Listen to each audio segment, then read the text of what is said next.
नमस्कार, लोकसंदेश न्यूज चॅनलमध्ये आपलं स्वागत आहे. पाहूयात आजची विशेष बातमी.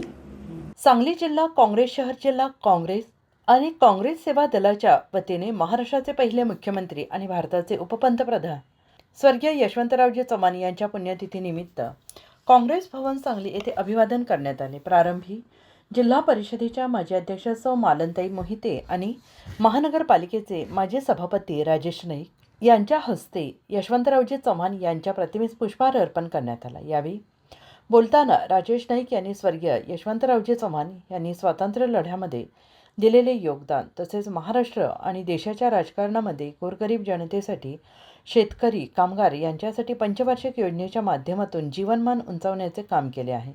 स्वर्गीय यशवंतरावजी चव्हाण स्वर्गीय पद्मभूषण वसंतदादा पाटील यांनी सांगली जिल्ह्याच्या काँग्रेस पक्ष वाढीसाठी केलेल्या कार्याच्या स्मृतीला उजाळा देऊन आपण सगळ्यांनी पक्षवाढीसाठी एकदिलाने काम करून काँग्रेसचा बालेकिल्ला परत घडवूया. यावेळी सौ मालनताई मोहिते यांनी आपल्या मनोगतामध्ये स्वर्गीय यशवंतरावजी चव्हाण यांच्या कर्मभूमीतून जिल्हा परिषद सदस्य निवडून गेले याचा मला सार्थ अभिमान आहे.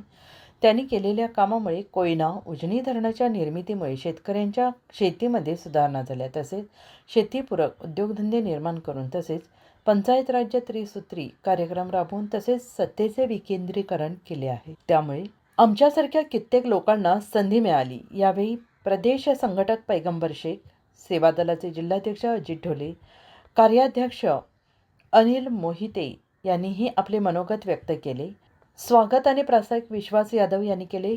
शेवटी आभार मौलाली वंटमोरे यांनी मानले. यावेळी जिल्हा सचिव सचिन चव्हाण, सुनील भिसे, राजेंद्र कांबळे, सचिन पाटील, गुलाबराव भोसले, धोंडीनाथ कोष्टी, माजी सभापती सदाशिव खाडे, नामदेव पठाडे, विठ्ठलराव काळे, सुरेश गायकवाड, युनुस जमादार, जन्नत नायकवाडी, शमशाद नायकवाडी, मीना शिंदे, प्रमोद आवळे, हनुमंत यादव, अप्पा पाटणकर इत्यादी मान्यवर बहुसंख्येने उपस्थित होते. एवढं कार्य त्यांचं महान आहे. भारत देशाच्या संरक्षण मंत्री पदाची धुरा साहेबांनी सांभाळली आणि त्यानंतर द्विभाषिक महाराष्ट्र राज्याचे पहिले मुख्यमंत्री म्हणून यशवंतराव चव्हाण साहेबांनी हे पद भूषवलं. म्हणून आम्ही म्हणतो महाराष्ट्राचे शिल्पकार ज्यांनी महाराष्ट्र घडवला, महाराष्ट्राचे शिल्पकार म्हणून आम्ही यशवंतराव चव्हाण साहेबांच्याकडे पाहतो. त्यांचे विचार आजही तळागाळामध्ये जिवंत असलेले आपल्याला दिसून येतात. कराड या ठिकाणी असलेल्या प्रीती संगमावरती आज त्यांच्या या पुण्यतिथी निमित्त राजकीय नेत्यांच्या उपस्थितीमध्ये, सामाजिक नेत्यांच्या उपस्थितीमध्ये एक भव्य कार्यक्रम होत असताना आपण पाहतो.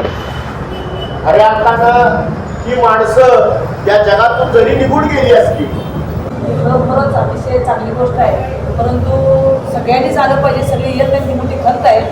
चव्हाण साहेबांच्या घरात सगळ्यांनी आलं पाहिजे होतं. परंतु असं आपण एवढे आहात हे काही कमी नाही आहे असं मला वाटतं. पुन्हा एकदा सगळ्यांचं मी आभार देते. आमच्या सेवा दलाचे अध्यक्ष व उपस्थित सर्व बंधू आणि भगिनी, यशवंतराव चव्हाणांचं कार्य सांगण्यावर आपण इथं कोणीच मोठं नाही, पण त्यांची स्मृती जागी राहावी म्हणून आपण सर्वजण एकमेकाचे आचार विचार देवाणघेवाणीच्या माध्यमातून एक त्यांच्या स्मृतीला उजाळा मिळण्यासाठी आपण एकत्र जमतो.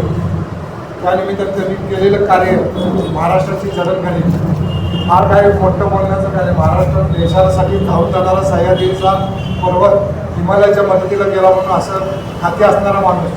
त्याचबरोबर आपल्या जिल्ह्यात पश्चिम महाराष्ट्रापुरतं बोलायचं तर कोयनासारखा मोठा डॅम त्यांनी उभा करून आपला भाग सुजलाम सुफलाम, आज जे कारखाने, शिक्षण संस्था, बाकीचे वेगवेगळे जे सूतगिरण्या वगैरे उभारले आहेत ते फक्त यशवंतराव चव्हाणांची पुण्य आहे असं म्हणलं तर वापरलं नाही. कारण त्यांच्या धोरणामुळे पाणी आणावं, पाण्याची वेळ वसंतदादा यशवंतराव चव्हाण भर व्यक्तिमत्व होतं. त्या लोकांनी जिथं कुसळं उभं होतं तिथं आज ऊस मोठ्या प्रमाणात उगवून फार मोठी क्रांती, हरित क्रांती, शेतकऱ्यांच्या जीवनात मोठी प्रगती केलेली आहे. आणि अशा नेत्याला आपण सर्वजण तिथं अभिवादन करण्यासाठी जमल्याबद्दल आपण आपल्या सर्वांचे मी आभार मानतो आणि त्यांची स्मृती अशीच जपत राहूया एवढंच बोलतो आणि थांबतो. जय जय. अशाच विशेष घडामोडींसाठी आमच्या यूट्यूब चॅनलला सबस्क्राईब करा. फेसबुक पेजला लाईक करा आणि इन्स्टाला फॉलो करा.